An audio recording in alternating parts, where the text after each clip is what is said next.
Hey there, and welcome to the Girl Means Business podcast, the show where we're all about helping you feel confident both as a mom and a business owner.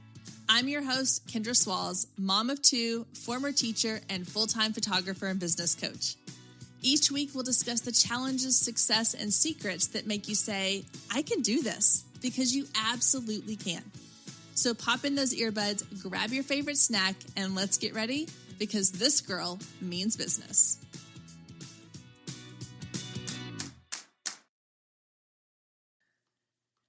Hey there, and welcome back to the Girl Means Business podcast. This week, I am diving into a marketing myths series. So we will have multiple episodes coming out over the next few weeks where we're going to be busting some marketing myths. And the one I really want to focus on this week is the idea that marketing has to be expensive. A lot of times we think of marketing and we think of these big companies who have huge budgets for paid ads or commercials or print ads or billboards, and that was traditional marketing. These days, there are a wide array of free or very low-cost marketing strategies that small businesses can use to get their name out there in front of their potential audience. So what I wanted to do today was I'm going to run through a list of about 15 different free or low-cost options that you can use to help you market your business. Now, the thing with free versus paid marketing, in my opinion, is very passive marketing. It's let's throw some money at this. When I think of paid marketing, I think of like social media ads or digital ads of any kind, radio, television, print ads. We're throwing money at something, hoping that the more money I put towards it, the more result I'm going to get, the more money I'm going to make. And yes, paid ads are helpful. Paid ads do work. However, they are very passive, which means that if you have money to throw at it, great, go do that. But most of us are going to have to be more active when it comes to our marketing. And that is something I think that a lot of people have some hesitancy around. They like the idea of passive marketing. I don't want to have to market my business. I got into my business because I loved doing the thing that I do, not because I wanted to be a marketing expert. However, in order to really make the most of your business, you're going to have to become really good at active marketing unless you have the funds. And I'm going to make a pretty general assumption here that if you are listening to this podcast for marketing strategies, you probably don't have thousands or tens of thousands or millions of dollars to throw at advertising. And if you do, give me a call because I've got some ad space I would love to sell you here on the podcast. Okay, just kidding. Anyway, my point here is that for most of us, we are going to be looking for the free, low-cost marketing options, especially if you're brand new to business and you don't have money coming in yet. So today's episode is going to be perfect for you because, like I said, we're going to go through about 15 different ways that you can advertise your business for free or very low cost. However, they do require some extra work on your part. So it's not going to be passive marketing, it's going to be active marketing. Okay, so let's dive into them. The first one is the most obvious one, which is social media. Social media at this time is a free platform where you can reach hundreds and thousands of people with just one click. You post something, you don't have to pay to play if you don't want to, and you can reach an audience of potential clients. Now, with social media, if you listen to any of the past episodes on social media here on the podcast, you'll get tons and tons of strategies to help you with how to market your business on social media with, not minimal effort at best. And so my goal with social media is I don't want social media to be the core marketing strategy for my business. I get clients that come to me for coaching, and a lot of times they'll say, I really need to get better at marketing, but I don't want it to be completely about social media. If your coaching is all about social media, it's probably not for me. And that's the thing. I don't teach just social media, which is, you'll see in this episode, not all about social media. So social media is definitely a big piece of the marketing pie, but it is not the only piece of the marketing pie. So I want you to take your social media marketing, think of it as just one small piece, and everything else kind of works together to create this entire picture. Number 2 is networking. This, a lot of times, is thought of as local networking. So you have a local business, you go to networking events, you meet local businesses or clients you could potentially work with. But nowadays with the internet, networking can be global. It can be digital. You could have Zoom networking events. You could have, LinkedIn is great for this. LinkedIn is great for business to business networking or even business to client networking. Networking can be anything that allows you to connect with other people who are either potential clients or could potentially have an audience of your potential clients. So the best way to do this is if you want to find local, like in-person networking places. Let's say that you are a personal brand photographer or you're a social media manager and you specialize in like your particular area. Go to networking lunches, go to networking events and find potential clients that way. But if you are a more service-based business that reaches beyond just your local network, then look for virtual networking meetings. Go on to Facebook or LinkedIn or Instagram, search virtual networking meetups. Eventbrite's another one that might be really helpful. Find these networking events and just start going. And I know if you're an introvert, you are like heavy breathing and like all the things right now, but just know that I promise you the virtual ones are actually a lot easier than the in-person ones. If you're someone who is very introverted or you struggle with, small talk and meeting new people and knowing what to say, virtual ones might be a really great way to go. This could also kind of apply to like Facebook groups. Facebook groups are sort of a version of virtual networking. Just get into Facebook groups and start engaging with other people within that group. All right, moving on because we have several to get to. Number 3 is past client referrals. So a lot of times we work with a client or someone buys from us and then we're kind of like, okay, that's done. We've moved on. But I encourage you to reach out to those past clients and maybe send them a little thank you note or an email and just say, hey, thanks so much for your support of my business in the past. If you know of anyone else that might be interested in what I offer or sell or my services, I would love for you to pass along, my information, throw a little incentive in there. Like I love the idea of incentivizing with Amazon gift cards or Starbucks gift cards or whatever you think your audience might like, because the reason I love incentivizing with that, even if it's $5, $10, it all kind of depends on how much your service or products are. But let's say that you are a service-based business, you are a hairstylist and you're local and you reach out to all your past clients. You say, hey, I'm looking to expand my clientele. I have open spaces for more clients. I know you've been an incredible client in the past. I would love for you to, share my information with your family and friends. For each person that you refer, I will send you a $10 Amazon gift card or a $10 Starbucks gift card. If your hair services are typically around $120, $10 off of that is not going to completely break your bank. And so that $10 for the extra $120 referral is worth it, in my opinion. So that's kind of a low cost. It could be free if you're not offering, anything necessarily monetary, or offering a referral incentive for them, or maybe you offer them just a discount on their next service or next purchase with you, if that's something that involves repeat clients. But referral programs are a really great way to incentivize past clients to then network and market for you. So it takes a little bit of the pressure off of finding new clients yourself. You can now ask your past clients to help do that for you. Okay, moving on to number 4, which is SEO. So SEO is search engine optimization. It's how easily are you found on things like Google, Yelp, Yahoo, primarily Google. That's where everybody's searching. The best way to boost your SEO is to create new content online. So this could be through a Google My Business account, which is number 5. Create a Google My Business account, which we'll go into a little bit more in a second. You could create blog content. You could update your website content, having keywords on your website, adding those keywords to your image alt text. There's tons of ways to boost your SEO, and that helps you get found organically through Google searches in your area or for your niche or topic. So I do have episodes for SEO specific if you want to go back and watch or listen to some of those.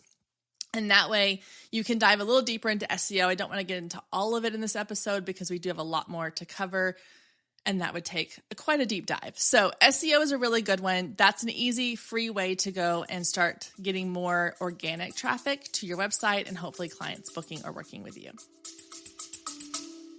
Stay with us. We'll be right back.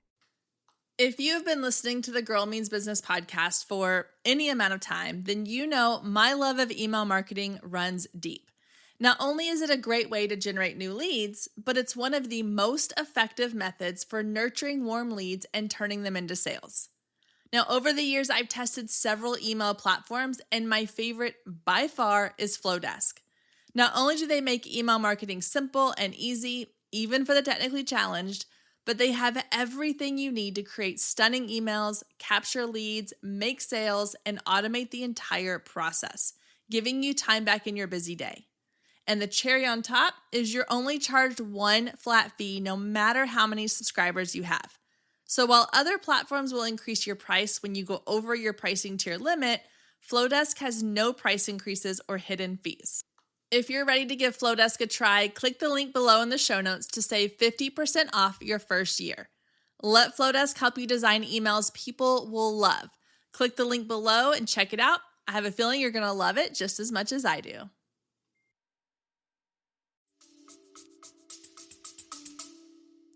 Which number 5, I already mentioned Google My Business account. So Google My Business is a free account you can create on Google. It basically is like when you search for a business and that little sidebar pops up and it has like photos of their business, it has reviews, it has all their information, address, phone number, website. I was recently searching for restaurants, so it comes to mind like menus or hours of operation, all of those things. That is typically a Google My Business website or a Google My Business account. And so having that account not only will help boost your searchability on Google because it helps with location-based searches as well, but it just kind of tells Google like, hey, I'm a legit business. I want to be found. I want people to be shown my information. And so having that, again, it's free, it's easy to set up, and it's quick, and you can just go and do that today, and it helps get you kind of on the map with Google. It ties in really well with the SEO piece, and so it helps boost that SEO. Number 6 is guesting on other people's podcasts or shows or video channels. So depending on what your niche is and who you are trying to reach, getting in front of your audience via the things that they are already listening to or watching. So for example, if there was someone who wanted to reach an audience of female entrepreneurs, they might want to come be a guest on this show. Or if they were trying to reach an audience of moms of young newborns or babies, and they might go on a show that talks about, babies and pregnancy and motherhood. So those are great opportunities. They don't cost anything. They are obviously time intensive because you do have to do the research to find the shows, find the content, that you want to talk about, maybe like create a little pitch deck on Canva and send it out, pitch yourself to these different shows, but it's a really great way. And the great thing about doing shows like that, where it's podcasting or radio interviews or YouTube channel interviews, they kind of live on for a really long time. Unless the channel goes down or the account goes down, your content's there for a really long time. I've been a guest on a ton of podcasts, and people are still finding me and this show based on past podcast guesting episodes. So it is this really great way to kind of create something like create an interview that lives for a long time and people can find time and time again. So being a guest on a podcast or show is number 6. Number 7 is email marketing. Now, if you have listened to the show for any length of time, email marketing ranks really high on my list. I put it as number 7 because it's not necessarily a free. It's a very low cost. So I use an email marketing platform called Flowdesk. I will link to it down in the show notes. The great thing about Flowdesk is that it's one cost no matter how many subscribers you have. So other platforms, MailChimp, MailerLite, ActiveCampaign, they charge you based on how many subscribers you have. Whereas with Flowdesk, I believe it's $34 a month. And that's a flat fee. That's all you pay for however many subscribers that you have. So if you want to check that out, it's down in the show notes. You do get half off your first year if you sign up using the link down in the show notes. But email marketing is a really great way to not only reach new clients because you can create a lead magnet and get new people coming into your email list, but to build connections and relationships with your current clients and audience. so that they are more likely to refer you or they are more likely to work with you again because you're staying top of mind with them. So email marketing is really, really one of my top marketing strategies, and it's very, very low cost. It's also low effort because even if you send one email a week is very doable. It does not take a lot of time and energy as opposed to posting on social media 4 or 5 times a week. So email marketing is right up there at the top of my list of marketing strategies I recommend. Number 8 is to create an ambassador program. Now, this is different than a referral program. So a referral program is typically clients that have already worked with you or purchased from you, and then you're asking them to go and share their experience with their family and friends. An ambassador program is where you're saying, hey, I will invite you to come work with me, or I will give you free products or a free service in exchange for you doing these things for me, for you going out and talking about my business. So with referrals, you're kind of saying, hey, here's the experience you had, go share about it, and I'll incentivize that sharing. With an ambassador program, you're saying, I'm going to ask these specific things of you. So what comes to mind for me is a lot of times senior photographers. They will have a senior rep program or a senior ambassador program where at the beginning of every school year or sometimes over the summer, they will recruit 8, 10, however many, high school seniors for that year. They will do a free photo shoot for them, and then they'll say, okay, in exchange for this photo shoot, you have to post on social media this many times about my business and about your session. You have to give these cards out to your friends or whatever. And then they can earn, additional free shoots or free prints or an album or whatever. They can earn prizes in exchange for people that they've referred. So it's similar to a referral program, but it's a little bit more involved because you kind of have to create the parameters that you want them to abide by. Number 9 is to host local classes or events. So let's say that you are a wedding coordinator, a wedding planner. And so you could host local classes for brides. And you could say, hey, are you newly engaged? I would love to have you come in and we're going to do a class on, wedding planning 101. I'll kind of walk you through all the basics of how to plan a budget, how to do these things, kind of the simple things that you would help a client with, but you're getting yourself in front of actual potential clients. And you could do this a couple times a year, especially like the wedding planner example. You know that there are certain times of the year that are highly popular, Christmas, New Year's, for engagement. So maybe in February or March, you host a, newly engaged class. Maybe you're a newborn photographer. So you team up with a doula and you host a class together on, pregnancy and maternity and all these different things like childbirth classes or whatever. But the point is you're creating a class, a workshop of some kind in person that people can come to. If you have a physical store, it's even better because then you can say hey, come in and learn how to arrange this floral arrangement or whatever it is that you do. Obviously, you don't want to do the thing that you're hoping they pay you for entirely, but you do want to give them enough that they're like, oh, this could be really valuable if I actually invest in this person or this product or this service. Okay, moving on. Number 10 is webinars. So this is very similar to the hosting classes or events, except that instead of doing it in person, you're doing it virtually. And so you can reach a wider audience because you're doing it online as opposed to doing it in person.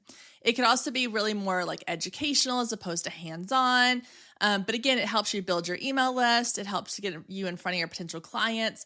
And sometimes it's a little bit easier for people because they don't have to take time out to come to an event. They can just show up online. They can listen or watch while they're doing other things, or you can send out a replay and they can watch it on their own time. Number 11 is to partner with other businesses. So a perfect example of this is one of my coaching clients that I'm working with is currently partnering with a local children's boutique in her area, or I think it's just a boutique in general. I don't think it's specific to children. And they are doing an event where people can sign up for 10-minute, little mini session photo shoots of their kids. And they sign up, they pay a little fee. That fee gets them a little cute little picture frame. They can buy digital images to have printed or put into the frame. And so she's doing a full day event with this boutique.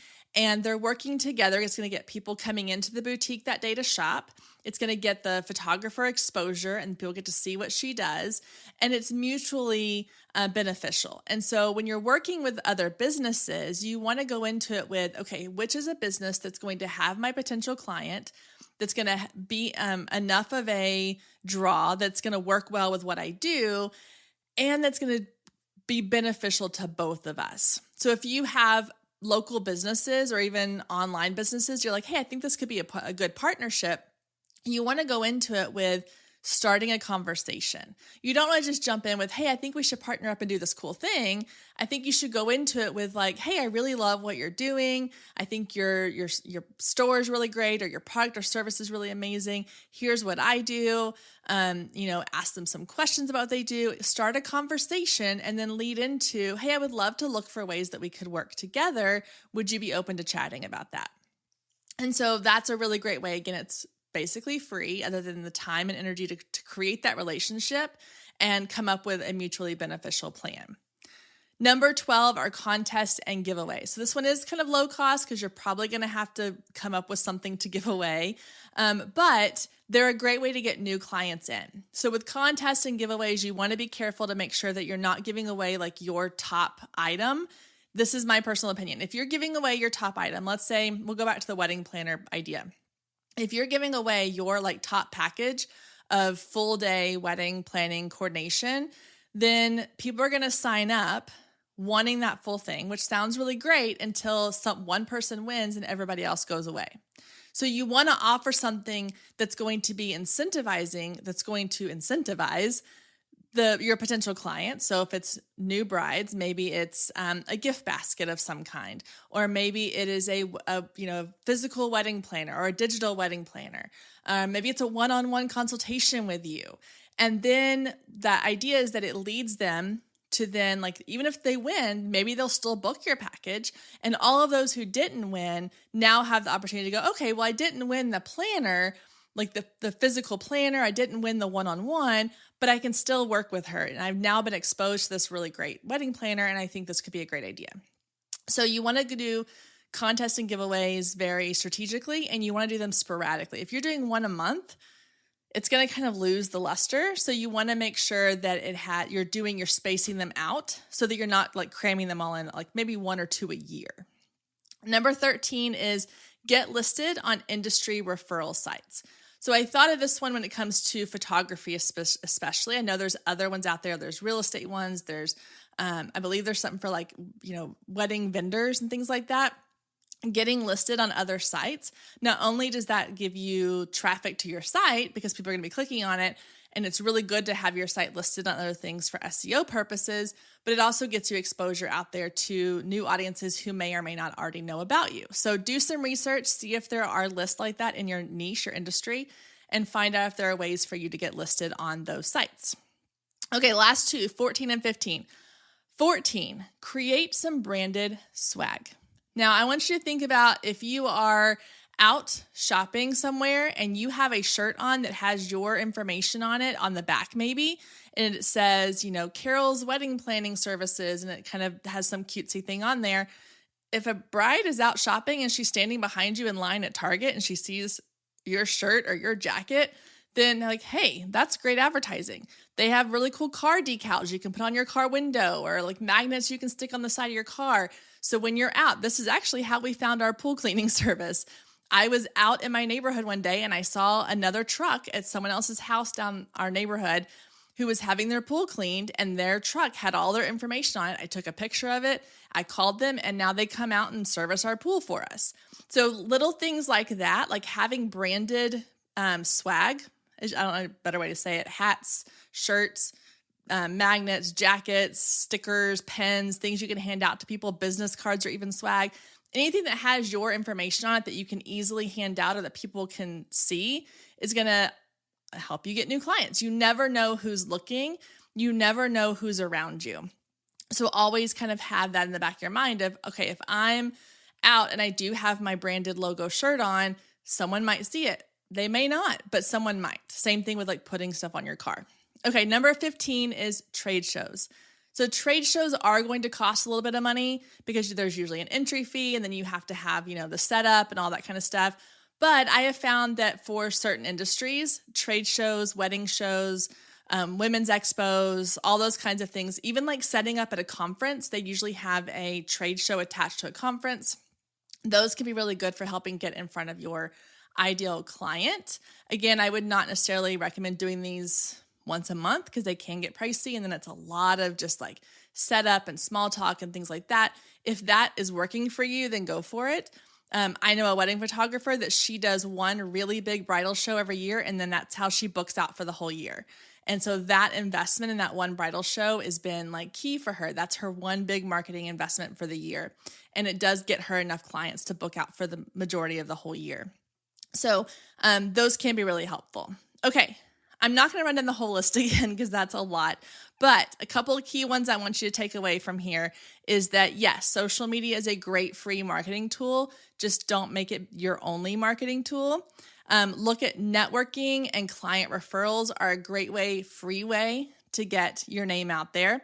SEO is going to be a great way to boost your online presence, getting people coming to you organically. You can partner with local businesses or host classes online or in person. And then having or creating branded swag, shirts, hats, stickers, things on your car, anything that's going to help you always be advertising your business, no matter where you are, is a great way to get your name out there in front of people.